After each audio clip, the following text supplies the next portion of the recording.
Hello. चिरू, हाँ बोलो आध्या। प्रशांत नहीं आएगा ये सोचकर प्रवलिका ने सुसाइड करने की कोशिश की अभी थोड़ी देर पहले। क्या कहा? लकीली मैं उसी वक्त पहुंच गई और वो बच गई। प्यार इतना कमजोर होता है क्या? जरा भी अक्ल नहीं है क्या तुम में? बेवकूफ कहीं की। आध्या, प्रवलिका, ये सब क्या है? अब मैं क्या करूं? प्रशांत मुझे छोड़ के चला गया और उसका बच्चा मेरे पेट में है। समझ नहीं आ रहा है क्या करूं, क्योंकि मैं अपने बच्चे को मार नहीं सकती, इसलिए खुद को मारना चाहती हूँ। आज तो तुमने मुझे रोक लिया, लेकिन कल मुझे रोक नहीं पाओगी आध्या। कल भी मैं यही करूंगी, मैं ऐसे जी नहीं पाऊंगी।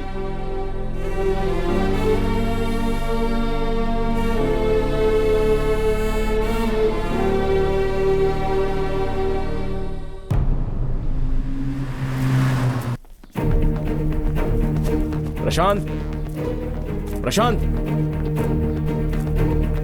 माँ जी, इसका नाम प्रवलिका है। प्रशांत से प्यार करके शादी की है। बोलिए। बेटा, जैसा तुम सोच रहे हो वैसा कुछ नहीं होगा। उनके आने से पहले चले माँ जी, जाओ। मेरी बात तो सुनिए। मालकिन बोल रही, सुनाई नहीं दे रहा क्या? तू चुप कर। आप इसकी हालत समझेंगी तो ऐसी बात नहीं करेंगी। निकाल इसे बाहर। लड़कियों पर हाथ नहीं उठाना।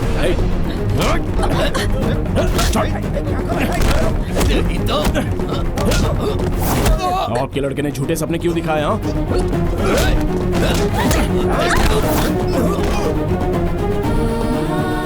प्यार करके शादी करके छोड़ दिया। हिम्मत करके इसका हाथ नहीं थाम सकता था।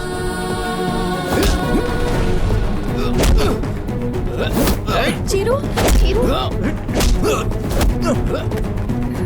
रुक जा, प्रवलिका, छोड़ो। तुमने मेरे लिए बहुत कुछ किया, चलो वापस चलते हैं। क्या करोगी वापस जाकर? मर जाओगी? ये बेचारी मर रही थी, इसलिए मैं इसे बचाकर यहां पर लेके आया हूं।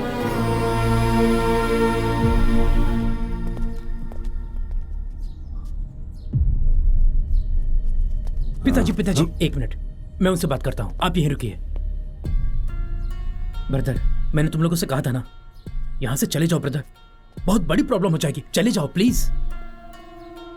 प्रवलिका, मेरी बात को समझो, इन सबको लेकर यहां से चली जाओ।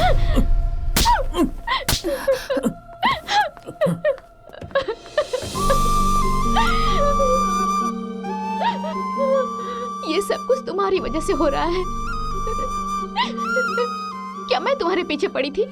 मैंने प्यार करने के लिए कहा था, शादी करने के लिए कहा था क्या? कितना भरोसा किया था तुम पे।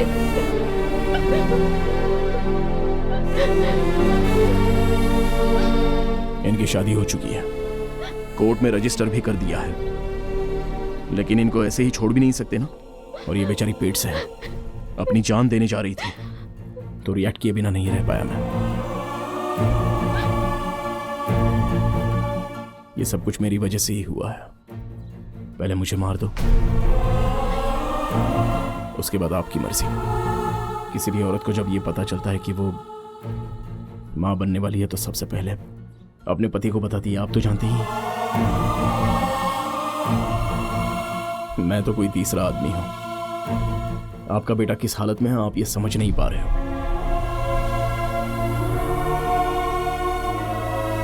सर, आपको देखते ही ये पता चल रहा है कि आप बाबा के बहुत बड़े भक्त हैं। पति पत्नी को अलग करने वाला कितना भी बड़ा भक्त क्यों ना हो, आखिर रावण राक्षसी बनकर रह गया। बेटा, जब मेरा बेटा पेट में था तब डॉक्टरों ने बता दिया था कि यह अब जिंदा नहीं बचेगा। 8 घंटे मैं मौत से लड़ती रही।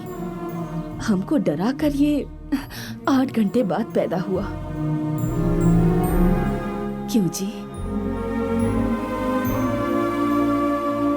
हमारा बेटा कभी कोई गलत काम नहीं कर सकता है। उस दिन के बाद से मेरा डर खत्म हो गया बेटा। क्या कहते हैं आप?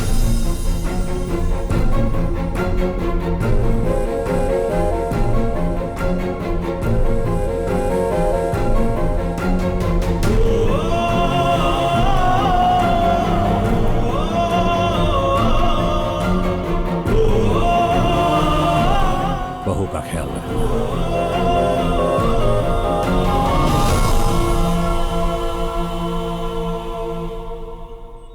इसकी शक्ल देखकर अब तक चुपचाप बैठी हूँ। इसे बोलो यहाँ से निकल जाए।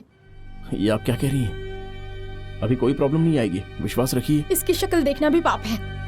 गुस्सा करने के बजाय एक बार बात तो सुन लीजिए। तुम्हें कुछ नहीं पता आध्या, अब तक क्यों खड़े हो? हाँ, इसको जाके मर जाने को कहो। अरे साथ में जीना चाह रही हैं और आप मरने की बात कर रही हैं। हम लोग बात कर रहे हैं ना, तो तुम क्यों बोल रहे हो? होते कौन हो तुम? मेरा और आपका संबंध तो है ना, मैं आपकी बेटी हूँ ना, पर आप जानती क्या है मेरे बारे में? प्रवलिका, ये कुछ नहीं जानती आंटी। अपना दुख बांटने के लिए जब मैं अपने पापा के पास जाती थी तो वो भी मेरी बात नहीं सुनते थे। उन्हें लगता था कि मैं उनसे कुछ मांगने आई हूँ, और ये मेरी माँ, इनके हिसाब से लड़की को घर में ही रहना चाहिए। क्या एक लड़की को अपनी बात कहने का कोई हक नहीं है? मुझे ऐसी लाइफ नहीं चाहिए। आंसू पोंछने के लिए या किसी का दुख बांटने के लिए अपनेपन की जरूरत होती है, किसी रिश्ते की जरूरत नहीं होती।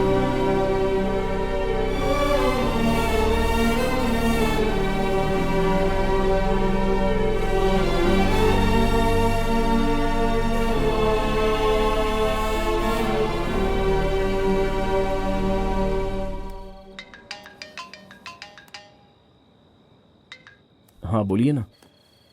क्या कर रहे हो? कुछ नहीं, बस आपके पास एक चीज रह गई है तो वो कब देंगे उसका इंतजार कर रहा हूँ। अच्छा, क्या चीज है? अरे नींद आद्या जी, नींद। कल मेरी मम्मी ने तुम्हें सुबह चाय पे बुलाया है। क्यों? तुमने प्रवलिका की इतनी हेल्प की ना, इसलिए। तो नाश्ता करवा कर 150 देकर भेज देंगे ना। हाँ तो और क्या चाहिए? ठीक है, आप जो देंगी ठीक है, और कर भी क्या सकते हैं। और क्या? मैं जितना प्यार करता हूँ तुम भी उतना प्यार करती हो ना। मम्मी बुला रही हैं, I'll call you later। Hello hello.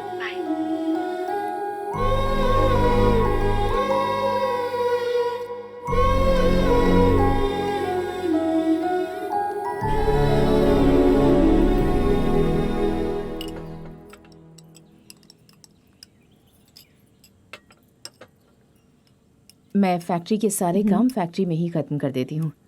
मेरे घर पर कोई कम ही आता है। कोई बात नहीं, बोलो।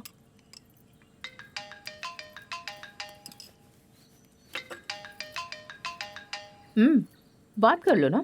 कोई बात नहीं, वो 9 बज गए हैं ना, तो नाश्ता किया कि नहीं इसलिए माँ का फोन है।